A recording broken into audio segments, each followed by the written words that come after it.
৮ মাস আগেও মুরাদনগরে সম্ভবত ধান খেতে গেলে লুঙ্গিটা গোসলাঙ্গি দিয়া যিনি খালি পায়ে কাদার মধ্যে হাঁটতেন, এই ছেলেটার নাম হচ্ছে উপদেষ্টা আসিফ। বাট ৮ মাসের মধ্যে আমরা এই আসিফকে দেখছি যে লাল গালিচার মধ্যে কিভাবে তিনি আসলে সংস্কার আর কি খনন কার্যক্রম উদ্বোধন করেছিলেন। দেখেন, আজকে সাংবাদিক ইলিয়াস আসিফকে নিয়ে যে বক্তব্যটা দিয়েছে এটা প্রথম না। ইতিমধ্যে ছাত্র উপদেষ্টাদের মধ্যে সবচেয়ে বিতর্কিত ভূমিকা কিন্তু আসিফের। কেউ কেউ বলছেন যে সুইজারল্যান্ডে তিনি গিয়েছিলেন সুইস ব্যাংকে একটা অ্যাকাউন্ট করার জন্য, এবং এটা নিয়ে তারেক তিনি একটা প্রশ্ন ছুড়ে দিয়েছেন।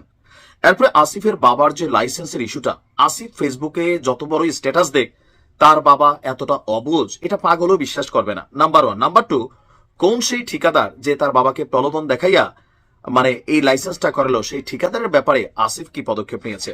তার উপরে তার উপদেষ্টার যে দুর্নীতির ফিরিস্তি বের হয়েছে সেটার পক্ষে আমরা দেখছি আসিফকে নিজের অবস্থান প্রকাশ করা। তো সবকিছু মিলিয়ে আমাদের ছাত্র উপদেষ্টাদের মধ্যে এখন পর্যন্ত যারা আছেন সবচেয়ে বেশি দুর্নীতির অভিযোগ কিন্তু আসিফের দিকে। কেউ কেউ বলছেন যে তার এপিএস যদি ভাই ৩০০ কোটি টাকা প্লাস তার বিরুদ্ধে দুর্নীতির খবর আসে, তাহলে আসিফ কি ৩,০০০ কোটি টাকার কাছে মানে কামায় নাই? এটা অভিযোগ, প্রমাণিত হয় নাই, দুদক ইনভেস্টিগেশন করবে, আলোচনা চলছে। এই যখন অবস্থা, আসিফকে নিয়ে দ্বিতীয় বা তৃতীয়বারের মতন ফেসবুকে মুখ খুলেছেন সাংবাদিক ইলিয়াস। তিনি তার স্ট্যাটাসের প্রথমে বলছেন যে ছাত্রদের ব্যাপারে কিছু বলতে গেলে নাহিদের শরীরের সেই দাগগুলোর কথা মনে পড়ে যায়। খেয়াল আছে তো যে যখন সেই ৫ই আগস্টের আগে জুলাই মাসে সম্ভবত নাহিদদেরকে ডিবি হারুন তুলে নিয়েছিল, নাহিদের একটা ছবি ভাইরাল হয়েছিল, লুঙ্গিটা রান পর্যন্ত তোলা ছিল, রানের মধ্যে অনেকগুলা মারের দাগ যেগুলো তিতপোড়া বা কালো কালো দাগ হয়ে গিয়েছিল। সাংবাদিক ইলিয়াস সেই ছবিটার কথাই তিনি বলেছেন। তার বক্তব্য, তাই কিছু বলতে পারি না, কিন্তু অল্প কদিনের ভেতর টাকার প্রতি এত লোভ হয়ে গেল কেন ভাই? ভাই টাকার প্রতি তো লোভ হবে। এখন ছাত্ররা মরছে, সাধারণ মানুষ মরছে, সেখান থেকে একটা ভূমিকা, আর টাকার হিসাবটা তো টোটালি আলাদা। সেই কারণে সবারই টাকার প্রতি নেশা ধরছে, কারণ টাকা তো কামাইতে হবে। কারণ সাংবাদিক ইলিয়াস কোন তথ্যের ভিত্তিতে বলেন তিনি ভালো জানেন, বাট তিনি কিন্তু বেশ কয়েকটা রিপোর্ট করেছেন, যে রিপোর্টের এগেনস্টে আসিফ আবার হাসনাত্রে দিয়ে নাকি সাংবাদিক ইলিয়াসের ফোনও দেওয়া হয়েছিল, যেরকম যেন তিনি বলা টলা না বলেন।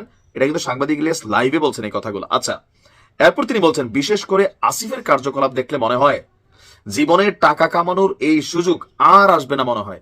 মাঝে মাঝে সাংবাদিক ইলিয়াসও আমার কাছে মনে হয় যে তিনিও কি বোঝেন না নতুন।